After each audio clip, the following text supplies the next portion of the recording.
Hey everyone, welcome to another episode of National Board Conversations. We have another great guest for you. In this episode, I speak with a decorated educator out of Louisiana. I am not a first-time certifier. It took me 3 years to do it. I get the pleasure of speaking with Dr. Dolores Cormier-Zenon. She is passionate about education and speaks with a level of gravitas. You feel it as she speaks. She's been at every level of education from the classroom to running for public office and has the stories to tell. Stay tuned for Dr. Dolores Cormier-Zenon. Dr. Dolores Cormier-Zenon, thank you for joining me on the podcast. Thank you for having me, Eddie. This is good. This is exciting. Glad to be here. I know. I feel like my whole time here at the National Board, you've been in the ethos of a lot of stuff around here, and so it's good to finally have a chance to really sit down and talk to you. So we're gonna get right into it. Can you give us a brief intro of yourself, your current role, and then I'm got a couple of follow-ups to get into some personal side of you. Okay. I will try not to be long-winded on this one, but presently I serve as the president of Louisiana National Board Certified Teacher Network in Louisiana. I am the founder and co-founder of Wise Wisdom Inspired Scholar Education Foundation. I am also the founder and co-founder of and CEO of Wise Scholar Academy. Wise Owl Scholar Academy. Excuse me. So many things to roll off the tongue, right? I'm a national board certified teacher. You're doing it all over here. I've ran for an office, a state office, just into a number of things. Served as past president of ASCD, which is Association for Supervision and Curriculum Development. And the list goes on. I'm just excited to just continue to connect. Superstar. All right. So, what are your 3 favorite foods? My 3 favorite foods? Yeah. Oh, fried shrimp, can't have it. But I love it. Shrimp. Let's see. Another favorite food. Well, let's see. Pizza's good. Okay. Can't have that either, but that's good. Still have that though. I can get away with it. And gumbo. Red Oh beans man, and Eddie rice. down in Louisiana. We love it. Yes. Yes. All right. Last 3 songs on your musical playlist. Oh, let's see. Last 3 songs. Oh, there's one by Sam Cooke. Oh, Sam Cooke. Yeah, Okay. Sam Cooke. Forget the name. It's like A Day's Gonna Come Soon. Mhm. Yeah, Yeah. I like that song. And then a couple of Otis Redding. Yeah, just really enjoy that. And then of course, MJ. You Yeah, like gotta have MJ? them on there. Okay, The okay. I like it. legendary You MJ. got a nice little vibe of eras. Yeah, Okay, and I okay. like jazz, a little bit of jazz, and like Cool James. Yeah, you down in Louisiana, you got a lot of jazz down there. Well, Like definitely, so many icons from down in that area. definitely. And I do like a little Drake. Hey, listen, like I said, eras. Your musical spectrum is all over, is everywhere. I love it. Yes. All right, and last one, the one sports team that has your heart, and if you're not a sports fan, a movie you can recite line for line. Okay. I'm hoping for my Saints to finally do something. I'm just saying. Oh In man. my house, we have this battle with between the Cowboys or the Saints. Mm. Always the Saints.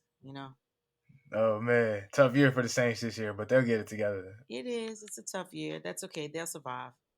Yeah, they They're some love it. fighters. Listen, That's why they're called Saints.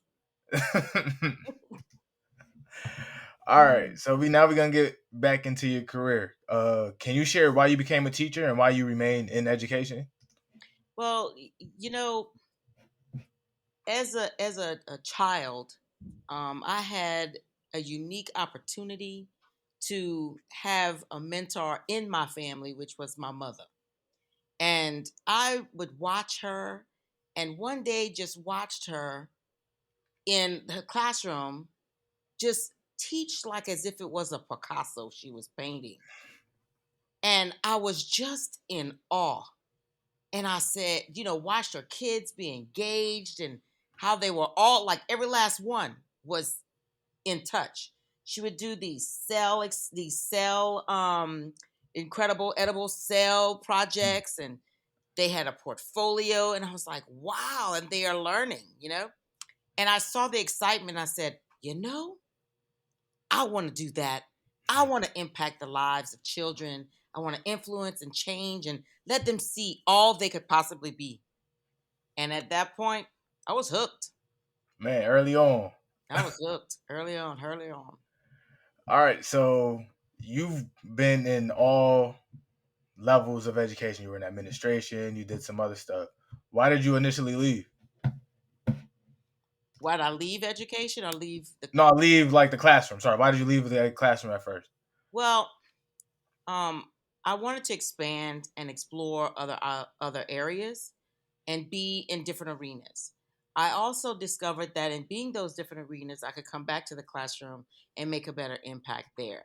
So I always had a classroom in the back of, in the on the side. I always had a classroom, but leaving the systems classrooms to create my own classrooms was an opportunity to truly touch the minds and the goals for children who wouldn't have access otherwise. So, leaving the classroom, I wanted to do something bigger. And, I always said to myself, if I ever stopped feeling as effective there, I would move on. And it just wasn't anything that I was doing. If I didn't feel like I was contributing in any way, I was moving. And so, but I've enjoyed every experience, and everything has contributed to the other. You've pursued national board certification. What pushed you to pursue, and what was your journey like? Did you achieve on your first try? Well, my mother sat on the board, and everybody thought, oh, you're going to be national board just because your mom's on the board. Doesn't work like that. Doesn't work like that. But I will tell you that in watching the excellence, I wanted to know what was it that I was doing for my students that was benefiting my students. I wanted to be the best for them because I felt they deserved to have the best of me, the best teacher. And if I was doing it incorrectly or if I was doing something, I needed to find out now because I did not want to destroy lives. I wanted to enhance lives. I wanted to bring about an opportunity for children to grow, learn, and believe that they could be touch that part of the soul where they could believe they could do anything, and I wanted to be able to do that. And National Board really helped me to hone in and focus on where I was doing it, how I could do it better. Now, it left me with the why, because I'm constantly looking and searching for the next better way to do it. And, oh, how can we do this? Oh, this was great. Oh, we could do this. Oh, my students would love this. When I travel, I'm like, oh, I'm always thinking about how can I make society better? How could I do this better? And it's an investment. I take it as a ministry. I was called to do this. Oh man, I can feel it. I feel it, and every time you speak, I feel it. Well, thank you. So, how did becoming an NBCT impact your career? Well, once I became a national board certified teacher, and I will tell you, and I'm going to back up just a little bit. I am not a first time certifier. It took me 3 years to do it. Yeah. And I was determined that, I want to do the best and I'm going to learn. So in that process was a learning opportunity for me to grow both personally and professionally. Um, so in the 3 years, and I missed the second year by 1/10 of a point. So I cried, right? But I said, you know what? There's more for me to learn. And I picked myself up and said, you know what, Lord, it's me and you. Let's go. And focused on that. And so, as a national board certified teacher, and certifying has given me the confidence, the wherewithal to know and be strongly convicted. And this is what I know is right for children. And this is what I know will not work for children. And, I'm more researched. I look for information. I'm going out there to get it so that I'm speaking to facts. So I own my profession more than I did before because I'm confident in the fact that every child deserves an accomplished teacher and every child deserves the best teacher and instructor in the classroom. Oh man, preach. So again, well, I mean, it's clearly had a huge impact on your career. Are there any like tangible stories you can give us about where it brought you? Yes, actually, it brought me to the State Department as a distinguished educator. I was very excited about that because I had an opportunity to go into schools that were underperforming and show them little possibilities and give them hope. You can make this happen. Our kids can learn. All of our kids can learn. So I had an opportunity to travel the state to do that.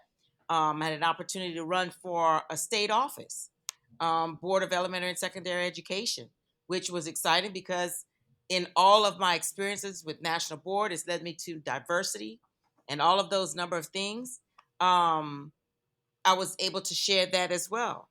I was able to co-found with other colleagues and myself National Board Association for Minoritized Educators, which is NB name, and it was the first next to the BIE was the first cross-state um, affiliate network. I'm sorry, it was the first cross-state network. So I was really um, excited about all those different things. And then it's also brought me to becoming president of ASCD to rise to the board. So I've had several opportunities and I'm still going.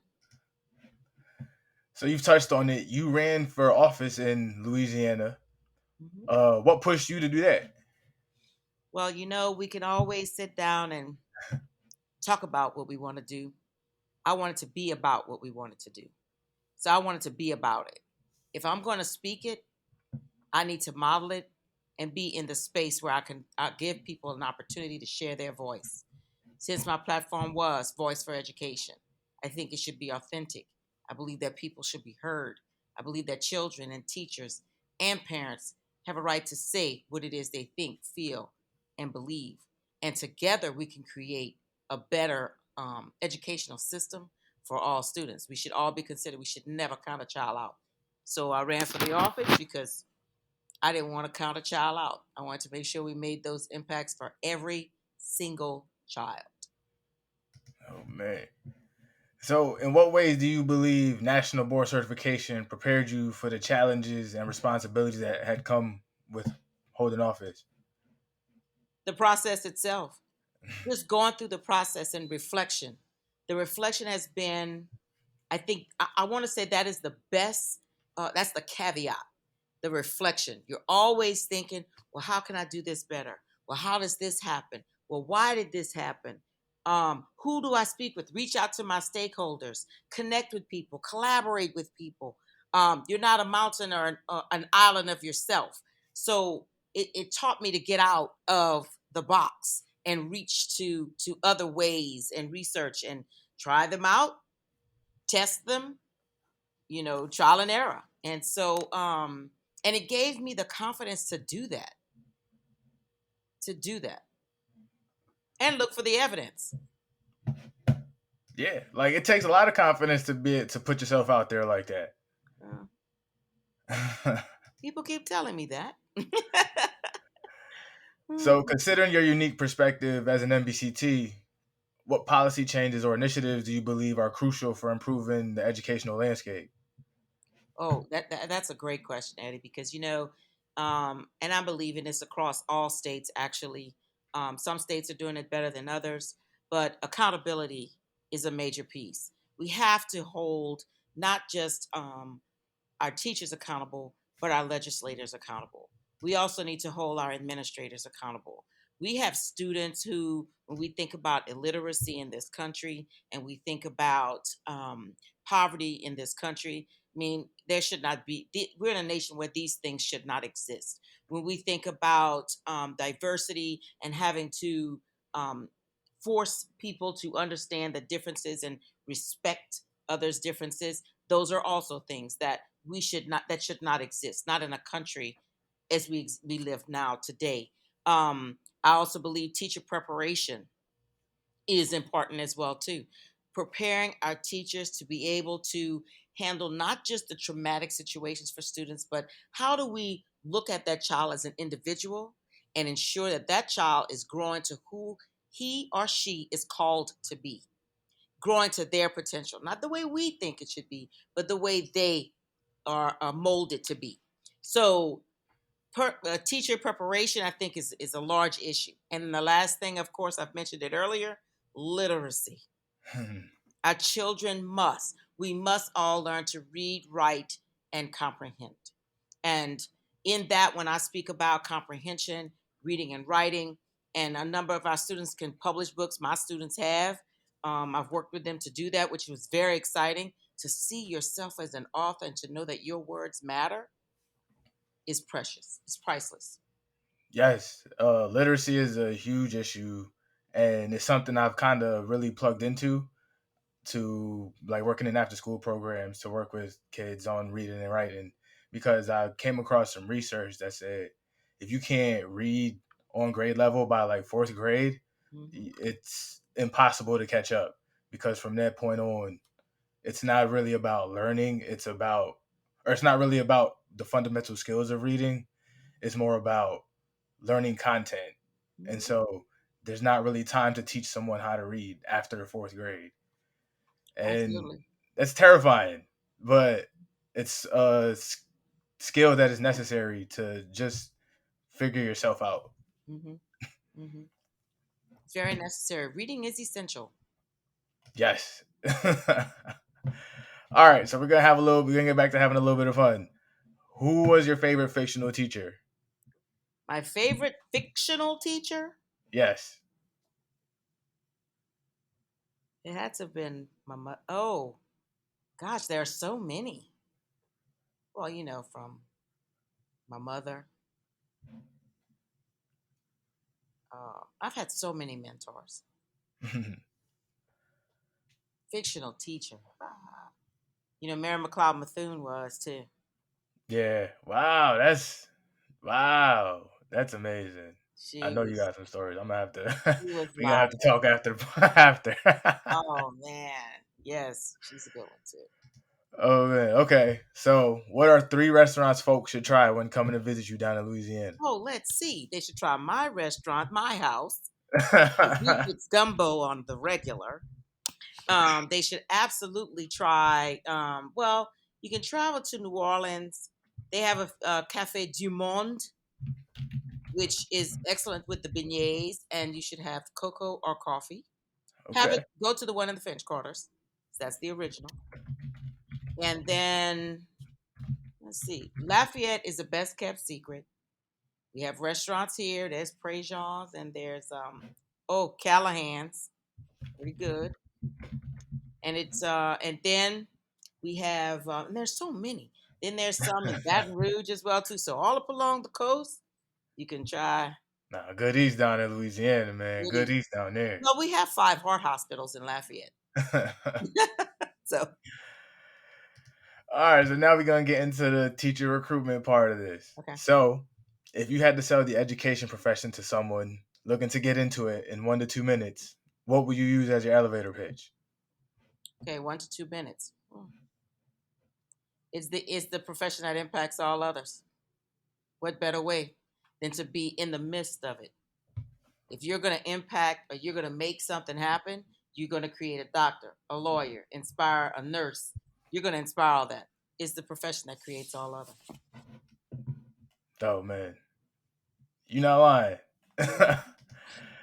All right, so we have a feature on this podcast called the shoulder tap. When you give a tap on the shoulder and let someone know that they're ready to become national board certified. On here, you're gonna give them a quick shout out, and we'll encourage them through social media to go through the process.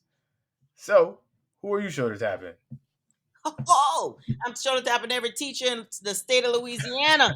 Yeah, come out, come out, come out. We have a couple of people who like Latasha Bennett. We have um Cheryl. We have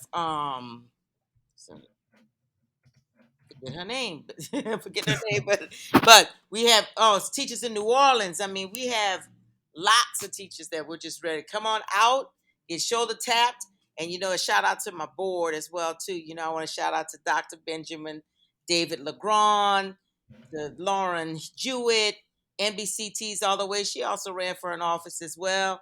Robin Clark, Tia Trahan. She was Principal of the Year this year. Shout out to her. All NBCTs, all NBCTs.